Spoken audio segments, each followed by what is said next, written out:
I conducted an interview with Avi today from Rebel News. He's been doing a really good job covering the protests, the protests starting from Monday that have transpired throughout the week. It goes for about 8 minutes or so.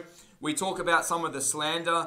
We saw some very defamatory remarks made by the union referring to the protesters as neo-Nazis and extremists. We have a chat about that, and we also had a chat about Special Operations Group. So let me play that for you right now.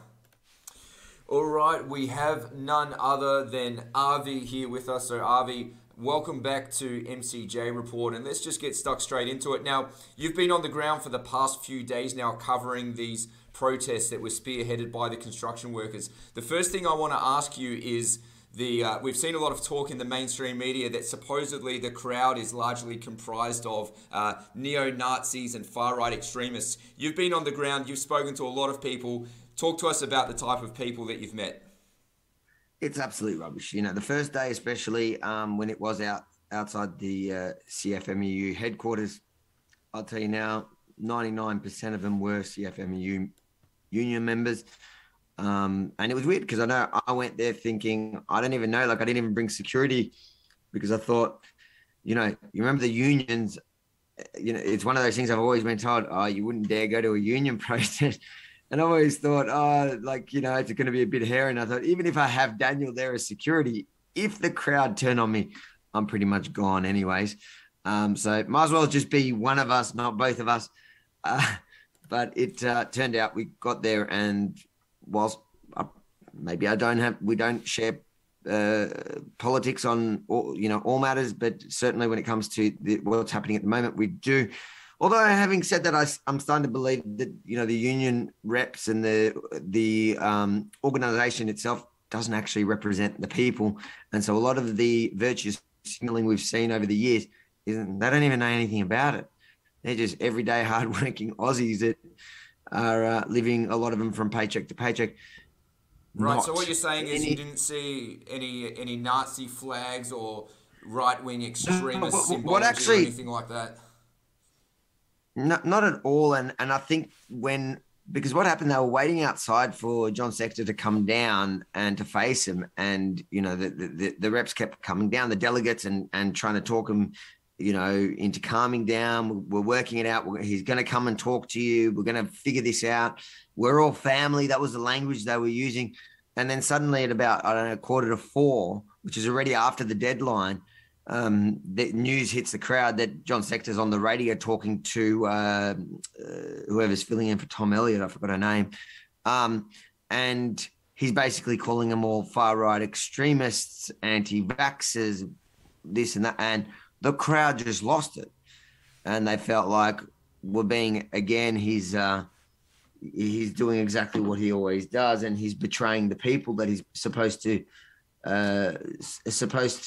support and defend. And, you know, that's what they're about, is defending the rights of the labour workers, fighting for their rights, which is exactly what they're saying they want the unions to do. And, you know, some of them told me that a couple of months ago when they spoke to him about what would potentially happen, he dismissed it as in saying, well, it's never going to happen. So it's a non-issue. And obviously the unions have, you know, changed their stance from, you know, Sector and Sally McManus, who, let's be real, when they talk about far-right extremists have taken over and are the ones causing the problem, they were all but talking about me. That's what they were blaming, was me for the fact that I was covering it. I got there after it started. How I started that makes no sense, but it's rubbish, and it only added fuel to the fire and infuriated a lot of those members. And let's be fair, there's also some reps from the actual unions that didn't want to go on camera, but in the protests over the last couple of days, I've seen them on the ground because other union members have gone, oh, they're actually reps. You should go talk to them. And I went to talk to them, and I said, look, I'm not going to, you know, I could see their faces were covered and all that. I go, I'm not going to put you on unless you're happy to go on camera. And they're like, no, we love what you do. We totally support the members and that. But obviously, we're just not going to, we don't want to be on camera. Fair enough. Yeah, fair enough. So not I think Nazis. that it's been an absolute, just disparaging remarks made, maybe an attempt to undermine the character of people there. We know the government and a lot of other bodies don't like the protesters. But moving along here, Avi, what we've also seen sort of progressively rolled out over the past few days has been more advanced police units, and you did an exclusive on it before to describe what you described as counter-terrorism units and members of Victoria Police. Would you mind talking to us a little bit about that, and what, if anything, has surprised you about the use of these particular police assets? Well, they weren't designed for that. You know, when we as taxpayers were happy to help fund a counter-terrorism unit specialist to deal with the threat of terror, I, for certain, as a taxpayer, never thought that that would be deployed against civilians protesting for freedom. So that is a misuse of, well, taxpayer dollars and resources, police resources that we funded for a specific purpose. And that's what I've learned from this whole thing is it's really dangerous when you give government power and capabilities. It has to come with a qualifier that it cannot be misused like this. We were, you know, I was covering the rally, and there was probably at that point there was probably 2,000 marching through the city. Yeah, and that was yesterday, correct? That was yesterday, so it's a third day of the protests, and out of nowhere came the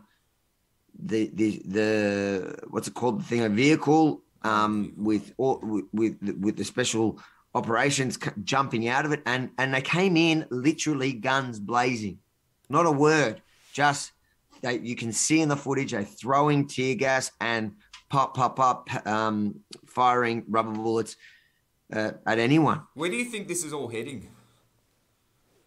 Or where do you see it all going?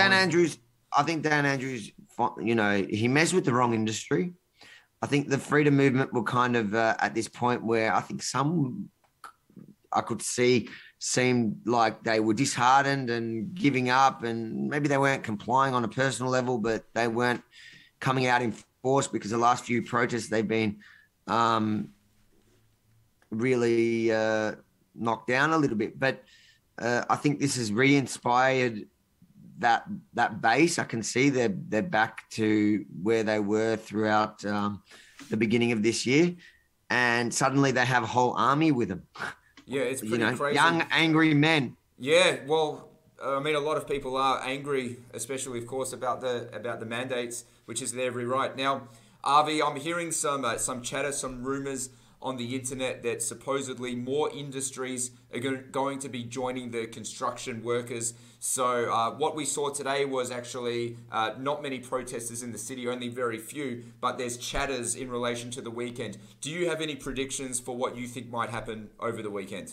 I did think Saturday, I did think today would get a bit quieter after watching the last few days and just in my experience. I'm predicting Saturday is going to be a big protest in the city. Not sure, but Rebel News will be there on the ground as always. As you always are, my friend Avi. You're doing a tremendous job. Thank you for covering the events here in Melbourne. So many people are counting on you to tell the side of the story, otherwise left untold by the mainstream media. You're doing an awesome job. Thanks for being on MCJ Report, and we hope to have you back soon. Thanks for having me, mate, and congratulations. Thank you very much, brother. I'll catch you. All right, so a big thank you to Avi from Rebel News. If you're not following Avi, make sure you go and follow him on one of the many platforms that he's on at rebelnews.com or yominireport.com.au. So make sure that you stay up to date. He's doing some tremendous work.